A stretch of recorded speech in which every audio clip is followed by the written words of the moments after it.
It's late. Appreciate you coming out. It's good to get a W. We're 1-0 after in the Temple season, and that's what we set out to do. So very pleased with that. A lot of things we got to get better at. A lot of things we got to work on.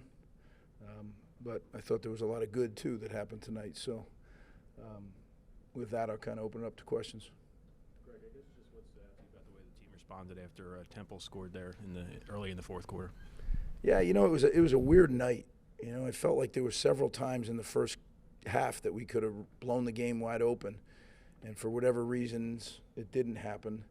Then we hit some adversity, and I thought that's an improvement. Like that thing could have gotten away, it could have slid down and really been a nail biter, and instead they said no, this is what's going to happen. They took the ball away twice, had a good drive, answered the bell with whatever it was, 23 points after that score. So, yeah, that's a positive for sure. Proud of them. Greg, can you tell us what happened with the unsportsmanlike call, and was any part of that trying to fire up your own team? I don't remember that. What was that about? You got flagged for. I did? I thought it was you. Was it not you? No, it wasn't me. I'm kidding. Okay. Yeah, I'm not real proud of that. All right? I said to my son, I said, have I ever had one of those before? He goes, yeah, Dad, last year at Ohio State. And I was like, well, that's different. I was protecting my player on that one. But, yeah, I'm not very proud of that. That's losing. That's not good. And you know what? I can disagree with officials, but it doesn't mean I can go on the field. That's not what you're allowed to do. It's not right. So I'm going to have to pay my penance on that one. Greg, what did you see in the summer and then even prior to the game tonight that indicated Jay Patel could have the night that he did? It was early in the spring. He won the job in the spring. Was very consistent in the spring, and then in the summer just continued to do that. So coming out of spring, he was the one, and he just kept doing it. And same thing in training camp. So, he and Jude have a great relationship. They work together. Jude has a really strong leg. So, we may use him in that role too. I was thrilled tonight with both those guys. I mean, they 3 for 3 on field goals, 51-yarder, and then Jude knocked every one of them out, touchback. So that's pretty good. And then, I think Flynn is really starting to get his feel. It's replacing some big shoes to fill, and he's done a good job. So pleased.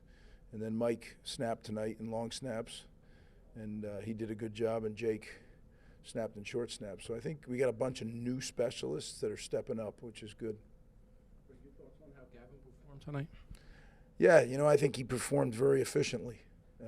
No turnovers 2 weeks in a row. Threw the ball. I mean, the one ball he threw to Jackson was beautiful. He had another throw on the deep over that got called back on the holding penalty. So there were some really nice balls. At the end of the half, we told him if it isn't, if you're any question, throw it out of bounds. We're not going to get anything silly here.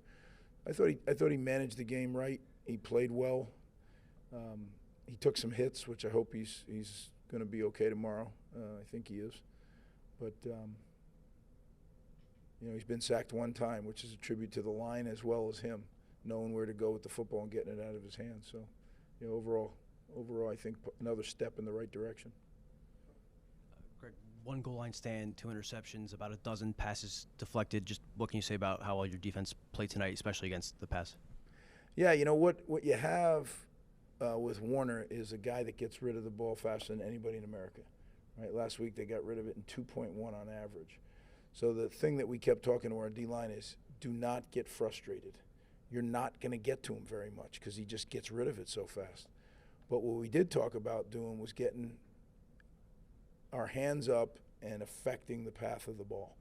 And we had 13 PBUs, some of them with the D-line, some with the linebacker, some with the secondary. But that's what you have to do when a team works a lot of short, quick passing game. The thing that was a little discouraging is we tripped once, we got picked once on some big pass plays that generally that doesn't happen. So we got to look at that and say, okay, why are we tripping? Why did we get picked? Was it a lack of awareness? Was it technique? What it was, or was it just eye control? But we'll take a look at that and figure it out. Coach Kyle Monangai, 28 carries, 165 yards, career high performance. What did you see from how he performed and how that sort of helped the running game overall? Well, he ran tough. He ran tough last week as well. I want to make sure that we get everybody experienced because in this league you need multiple backs. It's a tough league. So I think we're doing that. We got Sam back, got him a couple touches. Even Salam, we got a couple. Aaron Young, I think will be good to go this coming week. He may have been able to go today, but not going to risk it when we have healthy guys. But you're sure right that he led the team. I mean, that's a heck of a rushing day, and they were tough yards too. I mean, he really ran hard. Looked like Tyler Needham had a pretty bad injury. Do you have an update on his status? We'll know more. I'll probably be able to tell you more on Monday. But yeah, we're concerned about Ty. Throughout the game, it looked like they came out in a cover one shell, and they stacked the box a lot. A lot of coaches in that opportunity to try to blow the top off or take some opportunities on the outside. It seemed like you guys stayed composed and true to the run game. Was that attempting to send a message, or was that just to stay true to the game plan? Not really into sending messages. If it was a message to anybody, it was to our own team that sometimes there's going to be an extra guy, and that's yours. When I'm talking to yours, I mean the backs. We'll block everybody else, and then you take them on, and you either run them over or you make them miss. And we did that a few times. Sometimes we didn't. I thought some of the pass game, some of the play action stuff, we were inches away from having a huge night. But that's something that we'll work on for sure. Coach, the Rutgers defense calls themselves the dark side defense. What can you say about the defense's play as a whole this season so far and just their connection as a group? I think they're playing well. I think there's still a lot more that they can do. I think they're just scratching the surface, but I think they're playing well. I think they have a great bond. I think the defensive staff has a great bond. I think the defensive players have a great bond with the staff and with each other. It's neat to watch. I enjoy being around them. Coach Kyle Monangai, he was one of the first players I think you offered when you returned here. What did you see from him early on in the process and just the maturation over the past couple years, especially when things have gotten difficult? He's kind of stuck around.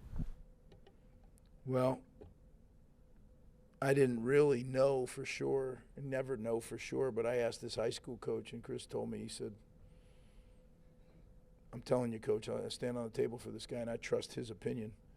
And we took him on that because a lot of people told me don't.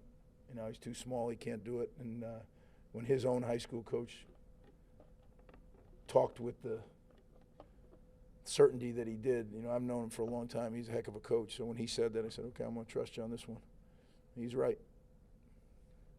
Obviously, Flip Dixon came up with some nice plays. I mean, what has he shown you since he joined the program, and how big was it to get somebody of his experience level and where he's been obviously in the past to add to your defense and kind of fill a need there? Yeah, Flip Dixon's done a great job for us. He's a man out there. He's no young kid. It's a grown man out there. Like when he tackles you, you know it. He plays with great poise. He's a huge addition for us. Greg, you had a couple games last year where it was a one-score game in the fourth quarter and stayed a one-score game in the fourth quarter, including this game against Temple. I'm curious if you learned something about your team's resolve overall, the way it performed down tonight.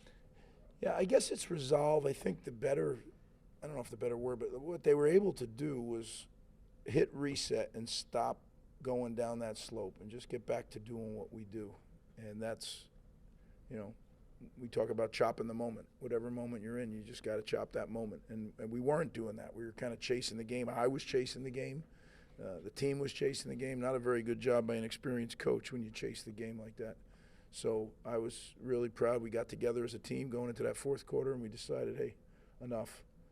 Let's go play the way we're capable of playing and coach the way we're capable of coaching. And some nights is like that, right? Some nights you just feel like you're one step forward and a half a step back, and then all of a sudden just so I was pleased.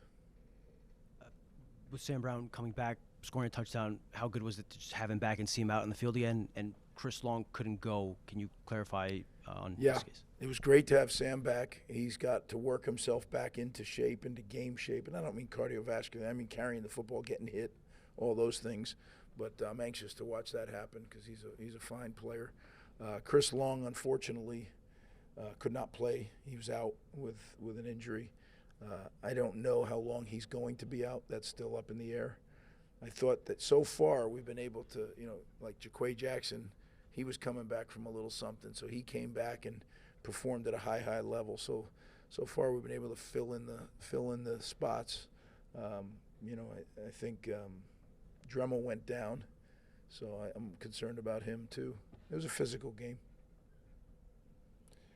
Yeah. A couple things that I thought I'd bring up with you is Jaquay Jackson, the performance that he had tonight.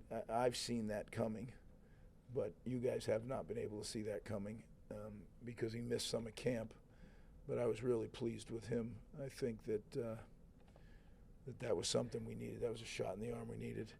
I also want to talk about our student section. That was really cool. They got there early. They were cheering their classmates on early before while we were warming up. When we got that delay of game, when Temple got the delay of game, that was totally home field advantage. Our student section I couldn't hear a thing. I mean, the guy was yelling in my ear. I couldn't hear it. That's how loud it was. And, that's huge for us. So I want to thank them. And they look great, all dressed in black for the blackout. That's college football right there. So we just got to keep doing it, keep giving them a reason to come, and they'll do a great job for us. I know that. So I want to thank them. Appreciate you guys sticking around covering us. Thanks.